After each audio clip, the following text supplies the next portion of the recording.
This is about the 10th time now that I've never been to the Isle of Wight.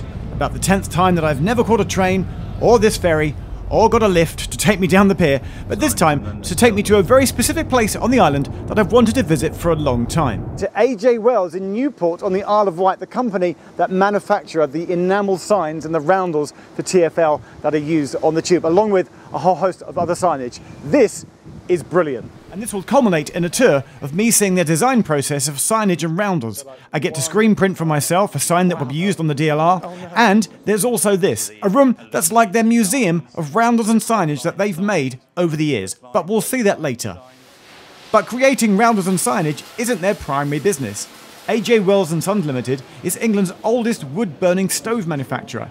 But as part of their engineering and factory setup, it means that they have the UK's largest vitreous enamelling plant, which is dead handy for when it comes to making metro system signage. So we're going to go for a wander around the factory, have a look at the process, see how it happens. I've also asked Mark Ovenden, he that knows everything about tube maps because he's a fellow tube nerd, to come with me, just because it's an exciting place to be. Hi, so I'm Cedric Wells, I'm from AJ Wells & Sons, and we are a manufacturing and engineering business. We make various different products from wood-burning stoves to outdoor kitchens and, of course, a lot of the signage for London Underground, Paris Metro and other transport networks. What happened is back in the 70s, my grandfather and my father and an uncle, they set up a small business, mending tractors, mending cars, bringing in whatever work they could. There came along this idea of, why don't we make a small wood-burning stove? It then exploded from there. They took, I think, a couple to a local agricultural show and they got orders for 20, 30, 40, and it just snowballed. And then, slightly by chance, we picked up the opportunity to make some signs for London Underground. I can see some signage for Elizabeth Line there. So what, are there still things being, something still being manufactured? Absolutely. So we continuously make Elizabeth Line signs as TfL takes over and runs the business that they operate. It's a case that this area here specialises in the manufacture of bespoke items, including the Elizabeth Line and Overground. Come on in. I don't want any stop starts and not structural welds. What are you doing? So what you're looking at here is a case he's doing a quad royal poster frame post. He's welding the bases and they'll be shipped out in around about a week's time. Greg, I can see a roundel shape down here. What's that doing? So that's the reverse of the roundel that goes up on the wall. It just basically is the back cover which gets screwed onto the back of the roundel with countersunk screws on it and just stops the panels falling out. How's that manufactured? That is done on a laser machine which then comes down to us to clean it all up and put the countersink holes in. So that's 3mm aluminium. Lots of the underground stuff's made out of aluminium and lots of it is vitreous style because obviously the enamel has to fit on the vitreous style. Now, one of the processes on those wood-burning stoves was enamelling, and we used to vitreous enamel use enamel surface because it's so durable, because it's heat resistant, and we used that process for many, many years on the wood-burning stoves. The enamels that we use to spray the panels are made up from different types of frit. Now, frit's basically crushed glass. So these flakes are mixed then with oxides and various other pigments to give a desired shade of colour, but also added strength and adhesion. And eventually we thought we really need to get our own enamelling plant. So we bought a furnace and the equipment that we needed to enamel. The enamel consists of a mixture of the frit that we've just seen, but we add pigments that give us the desired shades and colours that we're after, and also various oxides will give us additional properties such as strength and adhesion. So vitreous enamel is glass that is fused to steel at over 800 degrees Celsius. Now, the steel that we use for enamel, it has to be low carbon steel because it's eventually going to go into a furnace at a very high temperature. So once it's been washed, we then mill our own enamels, which again essentially is broken glass mixed with various oxides, suspension agents such as clay and quartz. It's all relatively natural, and it's water-based as well. We then spray that liquid, we mill it up, grind all the glass up, we spray it as a liquid onto the panel. We then dry the panel so it's a powder sitting on the surface of the steel, and then once the water is evaporated, it then goes into the furnace. at about 800 degrees Celsius for around about 8-9 minutes, and it comes out having, with that heat will have fused the glass to the steel, and that's what gives you that lovely kind of glossy, durable, weatherproof finish. How warm did you say? It's 810 degrees. I can feel the heat. Yeah. On a winter's day, you don't get chilly in here. No, do you know what? The guys love it in the winter. In the summer, well, the usual summer, maybe not today. It's red I hot. can feel that on the back of my neck. Can you? And we're quite, wow. Yeah, mate. Factory tour complete, we head for the design offices, but Mark spots a roundel along the way. Look at this is brilliant. They have reproduced this perfectly from Edward Johnson's own proportions. You can see there that the gap over the R is different to the gap over the O. So that is just done with absolute perfection.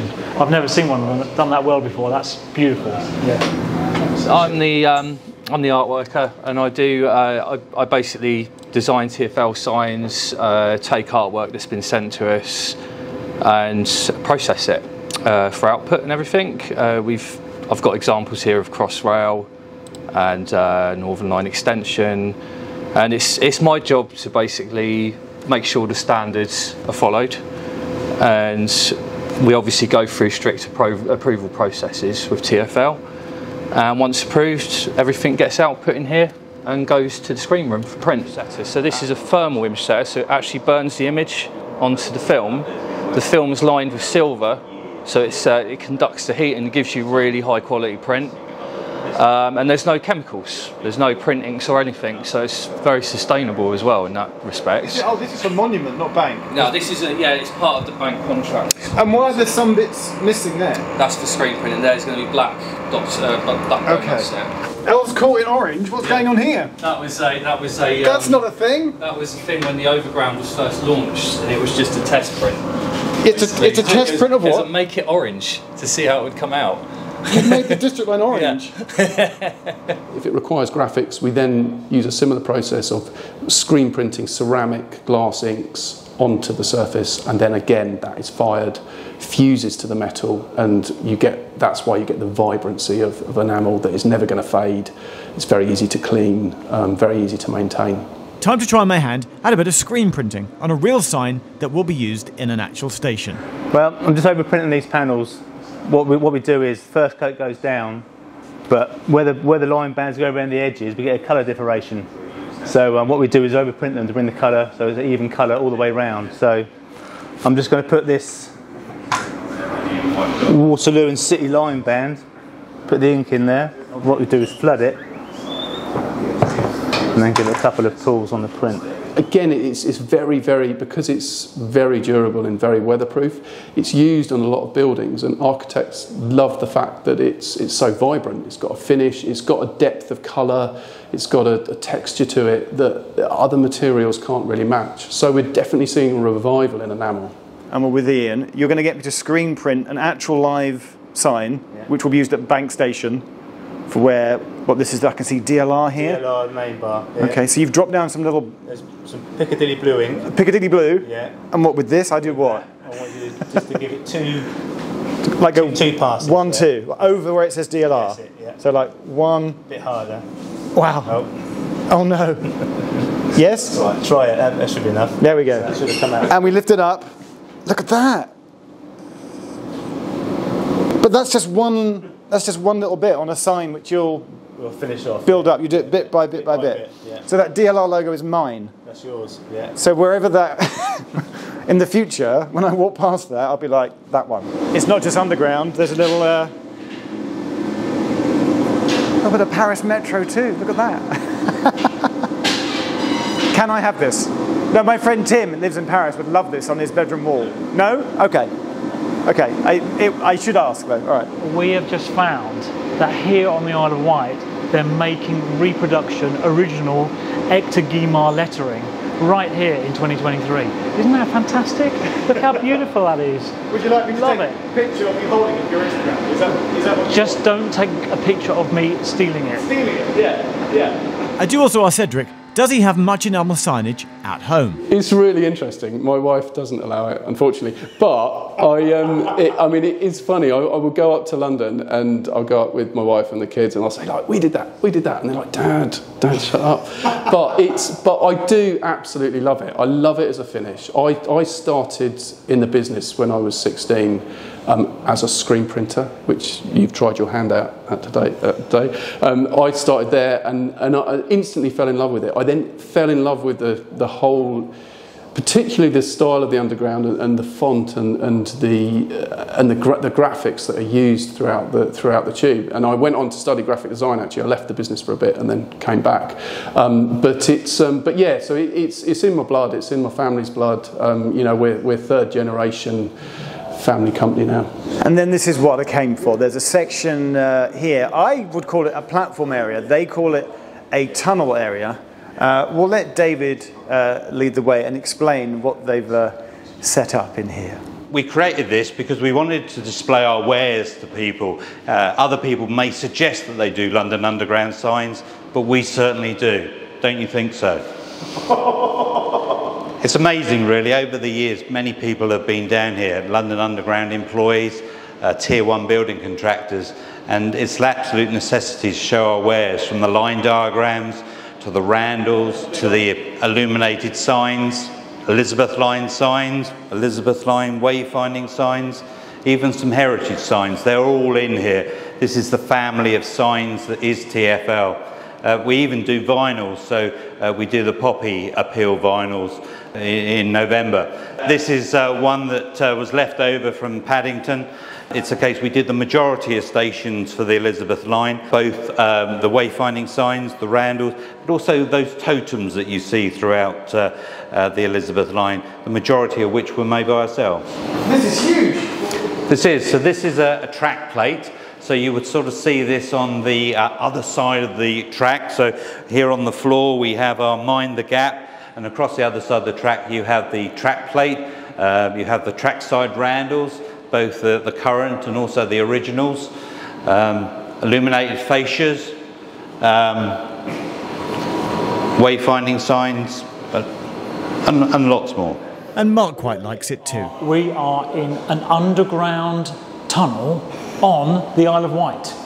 They've created this to show these beautiful things that they make here, and it's just so unexpected.